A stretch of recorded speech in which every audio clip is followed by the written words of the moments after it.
Hello friends, माई science academy पर आप सबका स्वागत है। हम पढ़ रहे हैं बीएससी पार्ट फर्स्ट मैकेनिक्स और आज का हमारा टॉपिक है, इसमें यूनिट सेकंड चल रही थी सेंटर ऑफ मास।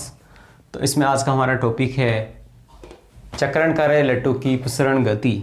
तो दोस्तों, आपने जो छोटे बच्चे होते हैं तो एक खिलौना आता था खेलने का लट्टू, उसको घुमा के देखा होगा तो वो कैसे घूर्णन करता है। दोस्तों, वो घूर्णन करता है जैसे ऐसे घूमता है अपनी अक्ष पर और ऐसे घूर्णन करता है वो। तो दोस्तों, वो लट्टू प्रसरण गति करता है। तो दोस्तों, गति हमने दो प्रकार की होती है, हमने पढ़ा था गति दो प्रकार की होती है, एक चक्रीय गति और एक कक्षीय गति। तो जैसे कि मैं एक एग्जांपल लूँ कि जो पृथ्वी है, पृथ्वी अपने अक्ष पर घूम रही है। तो दोस्तों, ये कैसी है? घूर्णन गति है। घूर्णन गति दो तरीके से हो सकती है, एक तो चक्रीय गति और एक कक्षीय गति। अब दोस्तों, ये अपने स्थान पर घूम रही है, यानी कि ये हो गई इसकी चक्रीय गति। अब दोस्तों, ये किसी अक्ष के परित घूम रही है, यानी कि जैसे पृथ्वी है, पृथ्वी किसके चारों ओर घूम रही है? ये सूर्य है और ये सूर्य के चारों ओर घूम रही है। तो ये दोस्तों, ये कैसी गति है? ये है कक्षीय गति। तो जो लट्टू होता है उसमें दोनों टाइप की गति होती है, कक्षीय गति और चक्रण गति। दोस्तों, ऐसे ही जो इलेक्ट्रॉन होता है, इलेक्ट्रॉन नाभिक में चक्कर लगाता है। दोस्तों, ये क्या कर रहा है? कक्षीय गति। इसके अलावा जो अपने किसी निश्चित कक्षा में अपनी अक्ष के सापेक्ष भी वो घूर्णन करता रहता है। तो दोस्तों, ये कैसी गति है? चक्रण गति।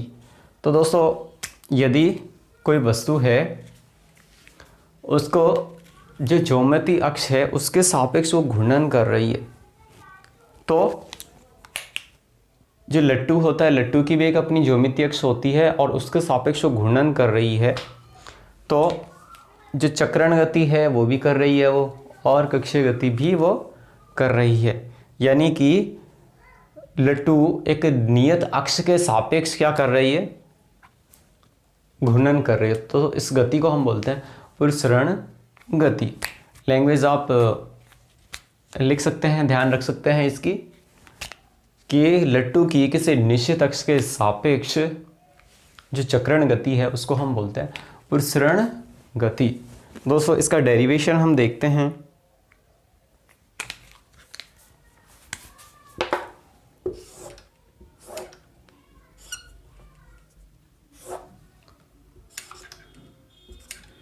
ये दोस्तों तीनों एक्सिस हैं हमारे, एक्स वाई जेड। अब जो हमारा लट्टू इस तरह से घूर्णन कर रहा है, यानी कि यदि ये मैं मान लूँ कि ये मेरा लट्टू है और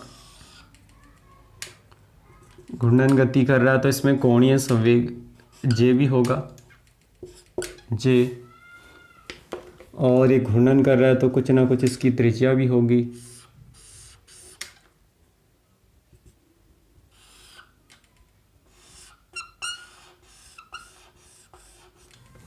दोस्तों, ये तो हो जाता है इसमें, इसको मैं मान लूँ ओ बिंदु, इसको ए और इसको मान लूँ मैं सी। अब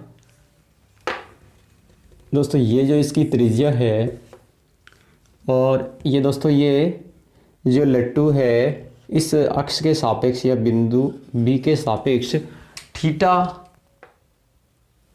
कोण एवं ओमेगा कोणीय वेग से घूर्णन कर रहा है। तो इसका जो कोणीय संवेग जे है और ये इसका घटक हो जाएगा जे साइन थीटा, और दोस्तों ये हो जाएगा डी जे, और दोस्तों ये एंगल बना रहा है यहाँ डी फाई अल्प एंगल बना रहा है। दोस्तों, मैं दूसरा यहाँ छोटा सा और डायग्राम बना सकता हूँ आपके लिए कि ये मेरा बिंदु है ओ, और ये ऐसे ऐसे घूर्णन गति कर रहा है, तो ये है ओ, ये है ए। तो दोस्तों ये जे साइन थीटा है, ये है मेरा चाप जो डी जे है, और ये ओ सी, और ये अल्प एंगल है डी फाई। तो दोस्तों जो लट्टू है ओमेगा कोणीय वेग से घूर्णन कर रहा है, इसको मैं एक और एक एग्जाम्पल से देख सकता हूँ।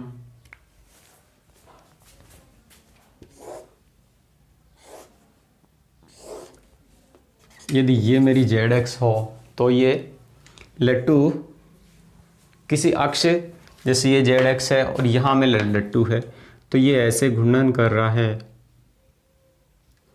तो ये जो इधर लट्टू है ऐसे,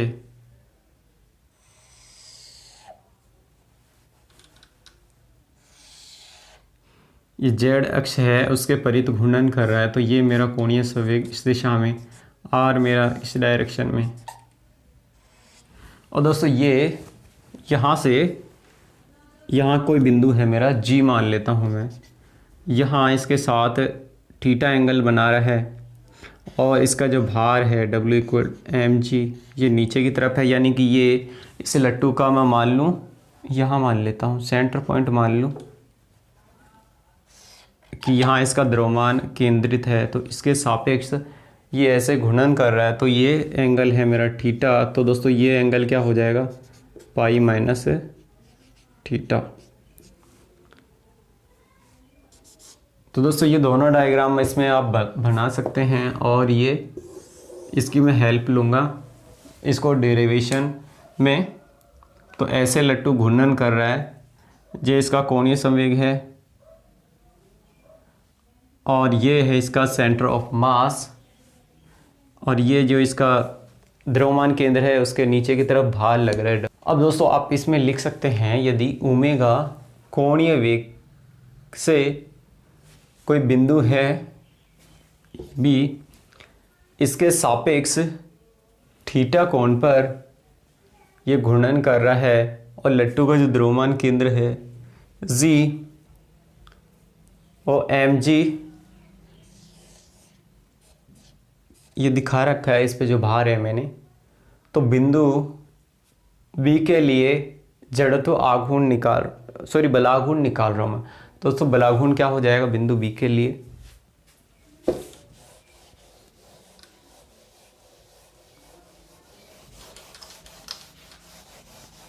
दोस्तों बिंदु बी के लिए बलाघूर्ण क्या हो जाएगा, बिंदु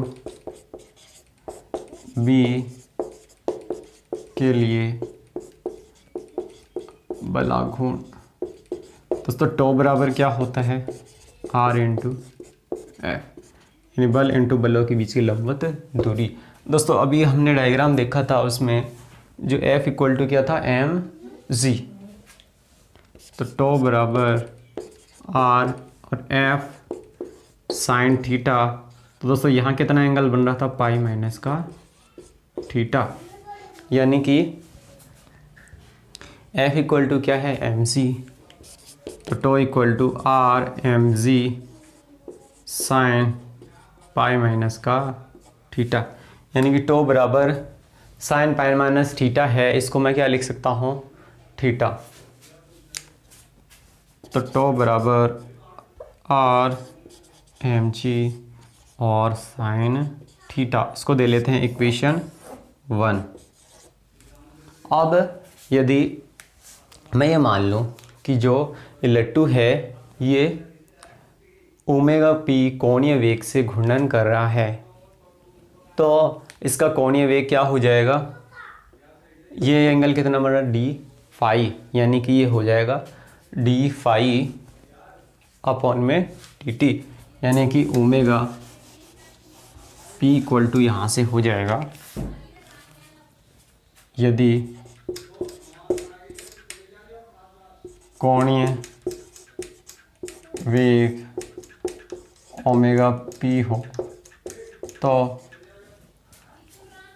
omega P equal to D phi upon में डी टी।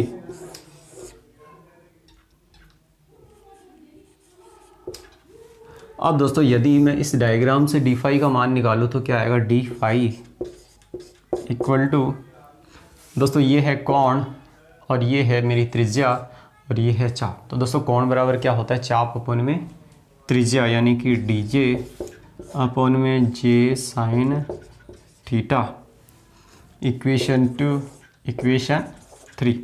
दोस्तों यहाँ से ओमेगा पी क्या आ जाता है, ओमेगा पी इक्वल टू आ जाता है जे डी जे अपॉन में J sine theta into D T. तो ओमेगा पी बराबर आ गया डी जे अपॉन में J sine theta into D T.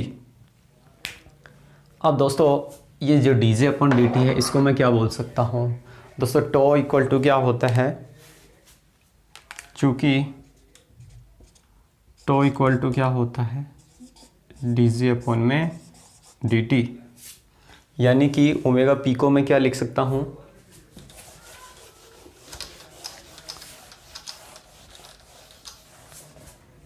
कि ओमेगा पी को मैं लिख सकता हूँ, omega P equal to D J upon में डी टी है, इसको क्या कर दूंगा टो, यानी कि टो अपॉन में जे साइन थीटा, कि ओमेगा पी बराबर आ गया मेरा टो अपॉन में जे साइन थीटा।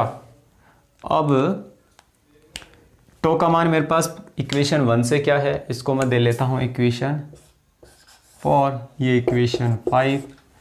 तो समीकरण 1 व 5 से, तो समीकरण 1 और 5 से क्या कर सकते हैं, टो इक्वल टू क्या है, R M G sine theta. तो omega P equal to R M G sine theta upon में J sine theta, sine theta से साइन थीटा कैंसिल हो जाएगा, तो ओमेगा पी बराबर क्या बचेगा, आर एम जी अपॉन में जे, यानी कि ओमेगा पी बराबर आ गया आर एम जी अपॉन में से, यानी कि जो पुसरण गति होती है उसमें कोणीय संवेग जे, यानी कि ये बोलूँ कि मैं जो पुसरण गति हो रही है उसमें जैसे जैसे जे का मान कम होगा, तो जे का मान कम होगा तो इसका जो कोणीय वेग क्या है, ओमेगा पी, ये क्या होता जाएगा, कोणीय वेग क्या होगा, यदि जे को बढ़ाऊंगा तो ओमेगा का जो कोणीय वेग क्या होगा वो कम होता जाएगा, यानी कि जैसे जैसे जे कम होता जाएगा ओमेगा, सॉरी, अगर जैसे जैसे जे का मान बढ़ाएंगे तो ओमेगा पी क्या होगा, कम होता जाएगा, और जैसे ओमेगा पी का मान कम होता जाएगा तो लट्टू धीरे धीरे घूर्णन करता क्या कर देगा, बंद कर देगा। तो दोस्तों ये था लट्टू की पुसरण गति। तो दोस्तों बीएससी पार्ट फर्स्ट के हिसाब से मोस्ट इम्पोर्टेंट बनता है क्वेश्चन कि चक्रण करे लट्टू की पुसरण गति। तो दोस्तों एक बार आप दोबारा से देख सकते हैं कि लट्टू होती है उसमें चक्रीय और कक्षीय गति दोनों होती हैं। तो किसी निश्चित अक्ष के सापेक्ष लट्टू की जो घूर्णन गति होती है, ये चक्रण गति होती है, उसे हम बोलते हैं पुसरण गति। तो दोस्तों हमने डायग्राम में देखा कि हमने मान लिया था कि किसी जो जेड अक्ष है उसके सापेक्ष लट्टू चक्रण गति कर रहा है, कोणीय वेग है उसका ओमेगा। दोस्तों पेशेंस से सुनने के लिए धन्यवाद।